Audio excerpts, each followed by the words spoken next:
I mean, just imagine you're a Sefco fan. You've seen the McCoy's thing, then the Mike Astley things, and you turn on Twitter and you see that Milan tweeting Celtic. You just be like, "Oh, for fuck's sake, please no," you know? Yeah, but it's also one of those things as well. I mean, Inter Milan inadvertently are part of Celtic folklore as well. Oh, aye. You know what I mean?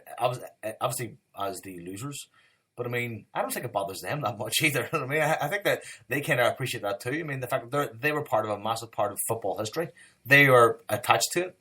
You know? Oh yeah, yeah. I mean, certainly, they this. If you ever, who the hell was I talking about? I was actually reading Rio Ferdinand's book, and which is a really good book. I'd recommend, by the way, because it's no your stereotypical autobiography.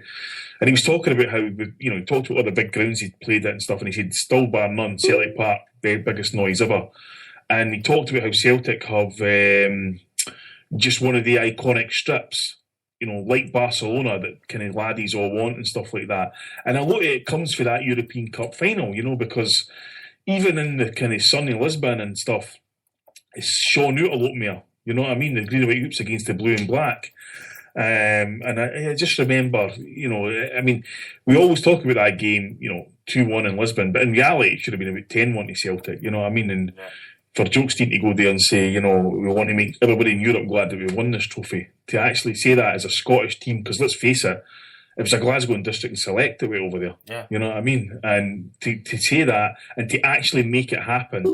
And I remember seeing Jim Kerr interviewed, and he had met Facchetti, who was the great Italian Inter Milan defender, and he said, "Oh, I'm doing a song with Jimmy Johnson," and he said, as soon as he mentioned the name Jimmy Johnson, he said, "See the big guy just wilting," because Jimmy had absolutely ripped him to pieces, like, you know what I mean? So, I mean, it's fantastic, and it reminds you just how magical Celtic is, and these are the nights, and Celtic Park will be busting at the seams, and it'll just be another great Celtic night, and Graham Wilson is not going to be there because he's now a father, so we'll probably win the game. Because his record against that Italian opposition is pathetic. 2-3-0 Gubbins. My first thought when I seen the draw was like, oh, Inter Milan. But then I thought about it going, they're not Inter Milan anymore in terms of the prestige their football holds. Plus, Italian football is a good bit slower. I think we're playing a way higher tempo of football than any Scottish team that European. I mean, if you look at, right now, obviously the dominant leagues are La Liga and the Bundesliga, and particularly Bayern Munich and Real Madrid are easily the two best teams in Europe. And probably the best team in Italy now is Juventus, and it's not really, they're not really threatening anything in terms of the Champions League and stuff like that right now. Serie A. It's always a league. I mean, obviously, it was a league that I'd always watched right from when Channel 4 started showing it. And I can never forget. Go Lazio! That fucking. Aye, exactly. I mean, obviously, because they wanted to have Gascoigne there, but then Gascoigne got injured and blah, blah, blah. And I think the first game they ever showed was a Sampdoria game with Platt and Des Walker was playing. I think they drew 3-3, if I remember rightly. And at that time, it was the Sky had paid 330 million quid for the rights to the Premier League. And fucking Channel 4 paid 1.5 million for the rights to the Serie A. Jesus. And they had, arguably one of the best club sides ever in the AC Milan, just running riot at the time. With Hewlett and Van Basten, Rijkaard, Franco Baresi, Costa Curta, Paolo Maldini. Jesus Christ, that's a team, isn't it? Just, I think they were unbeaten for 2 years, if I remember rightly.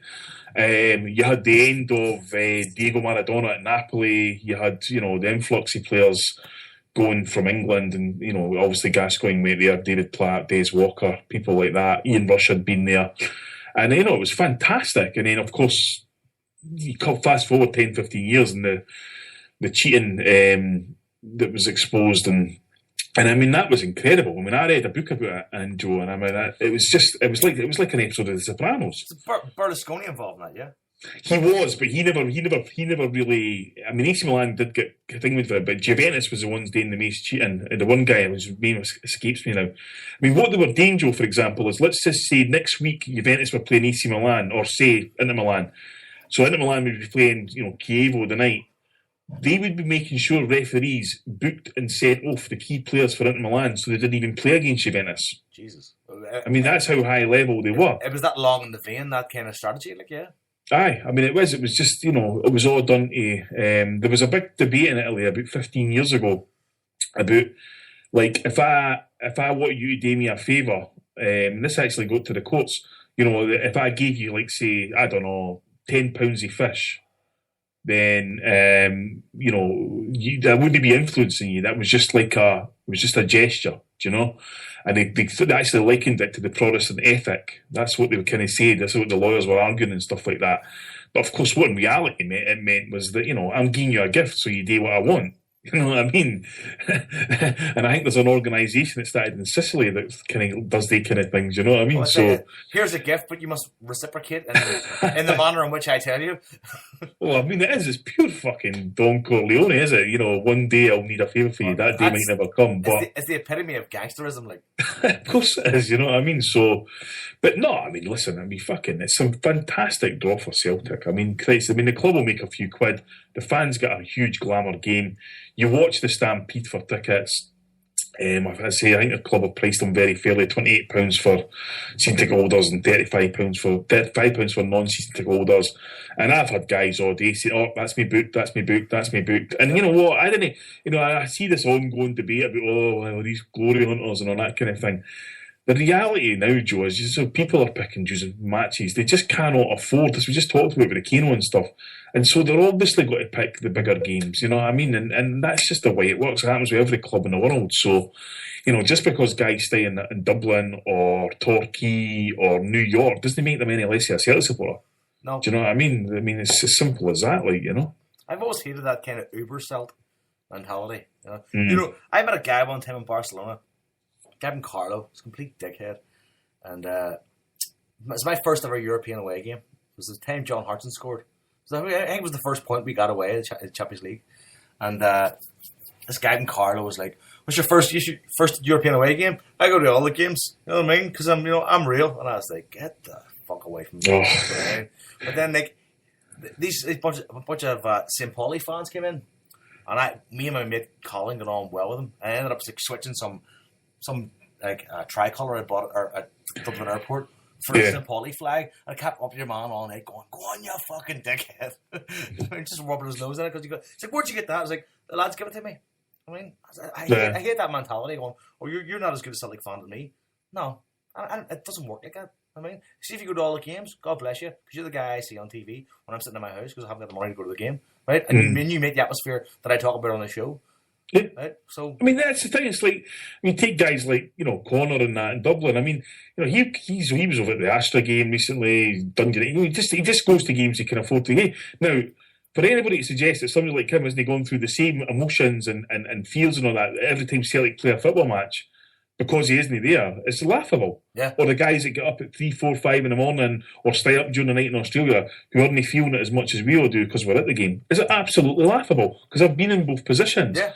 You know what I mean? I could never when I was living in, if it was a 7 o'clock kickoff, I could never sleep before it. And partly because I didn't know what to sleep in, and partly because I was nervous about the game. You know what I mean? And we'll have to get, around the fact that we're a worldwide football club that had a diaspora spread throughout the world, and people want to see us in the big stage. That's just always going to happen.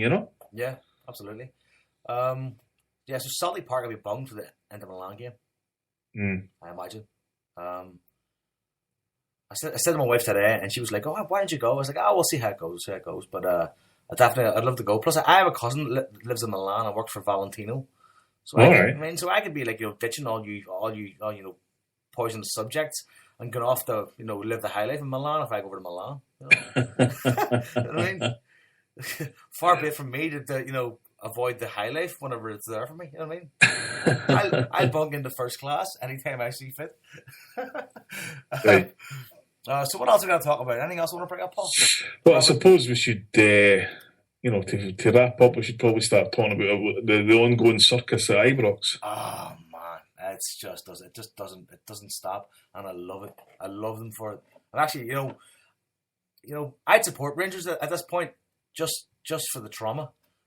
You know what I mean? Just be like, oh my God, every week something bad happens. So, the king has lost his crown. He's gone. I mean, we always thought all night. I'm doing it all night. But, you know, he's gone. He's finished. And he's only going to pick up... I think he's losing 100 grand this year. Or do Aye, I mean, it's quite an incredible scenario where obviously the news breaks on Friday afternoon that you know, Ali actually does do walking away after all, as long as the wallet's fat in the pocket, of course. And then of course, so when I seen that, I thought, oh, Christ almighty, and then I thought, wait a minute, they're playing tonight, aren't they? So then it was fucking Richard Wilson over there says, "Oh, I still got to be in charge tonight though." What the fuck? And then so you got to do it, and then I've got completely blanked. Had something to do on the Friday. Never watched it. Never. I said, "Oh, aye." It's come across the news and Queen of the South comfortable 2-0 win over. That's a far fuck. And then it was like live to his press conference, where it was this people what to ask him, and he's absolutely. Oh, I can't comment on that. And I was like, what the fuck is going on here? And then, of course, you know, that feeds the media outlets and stuff, and, you know, they're all fucking, well, Ali's, you know, he's fed up with the fucking secretary getting sacked and all this kind of nonsense. No, the fact that the team's absolutely fucking hopeless. Got the second biggest budget in Scotland, and can he beat fucking amateur teams and part-timers? And then, of course, so then I was, you know, obviously, Celtic game Sunday, Irvine on Saturday, having a good laugh there, doing there about it, just reminding folk the film had a budget of roughly fucking Ali McCoy's half of his weekly fucking wage, like, you know, so people there could decide what was worth more. And then the Sunday, of course, and then I was at college all day on the Monday, today, big pardon, literally come in, sat doing... went on the phone, and the first tweet I seen was the SFA saying that they're going to do Ashley with this fucking ownership thing. And I just thought, oh, fucking here we go. I mean, honest to God, it's like, you just couldn't make it up. You know? Oh, no. I mean, you could not write this, like. Oh, I mean, it's fucking... I mean, because clearly everybody knows Ashley's in breach, you know what I mean? He was told by the SFA, you can't loan any new players for Newcastle to this mob, and the papers are fully, that's what they're going to do. You can't have any directors on the board. And suddenly he's like, I've got Derek Lambert there as a football consultant. Right, aye. And then the other thing was, you can't have any influence on the major decisions. And Sandy Easdale all but said that, you know, he has no say in anything, despite being the major shareholder at the fucking club. It's just like brilliant, you know, absolutely fantastic. So what's obviously going to happen, I mean, the SFA didn't do anything for no reason. I think that they're going to get rid of Ashley because it's, you know, it just can't work. It just can't do two clubs, end of story. And this is going to open the door for Sefco 3, you know, or the Rangers Mark 3 or whatever. And, you know, and there's a lot of rumours about potential buying of clubs, whether it be Cowdenbeath or Airdrie or whatever, because the rules are very clear. If Sefco liquidates and a new club has to start again, then they do have to start again in the bottom tier again. You know what I mean? As simple as that. So, you know... at that point, we've talked about it before, can Scottish football survive that? Because how many of your Huns will actually still will back that? Because, you know, the story was supposed to be, we'll start again, we'll win the 3 leagues, we'll go up to the top league and that. Now they're in a scenario where Hearts could go 12 points clear if they win their game in hand. Hibs are picking up. Queen of the South are certainly a better side than them. Can Sevco honestly say that they could have a go at a 2-legged playoff against Hibs and Queen of the South? I doubt it. And that's before they play an SPL team over 2 legs to try and get in the top division. And bear in mind that they've said, you know, they're probably going to have to sell Lee Wallace, they're probably going to have to sell Lewis McLeod if we can find anybody man enough to buy them. You know, apparently Chris Boyd's kicking up fuck about never getting a game and undermining the manager and all this kind of thing. And it's just, you know, and the best thing is that I read an article that Andy Gorham posted in July where he said Miller and Boyd would be the top strike force in the SPL if they were there. I mean, they've scored about 10 fucking goals between them. Queen of the South have got 3 guys that have scored, you know, and it just is an ongoing fucking shambles. And, you know, hell mend them. You know, because the minute the SFA took the decision to legitimise Sefco and give them the 5-year agreement that banned them from getting any kind of fucking punishments for anything like that, the game was fucked. Yeah. And on top of all that, we now see Stuart Regan applying for the fucking FA job. I mean, what the fuck kind of CV does he show him? Like you said, Paul.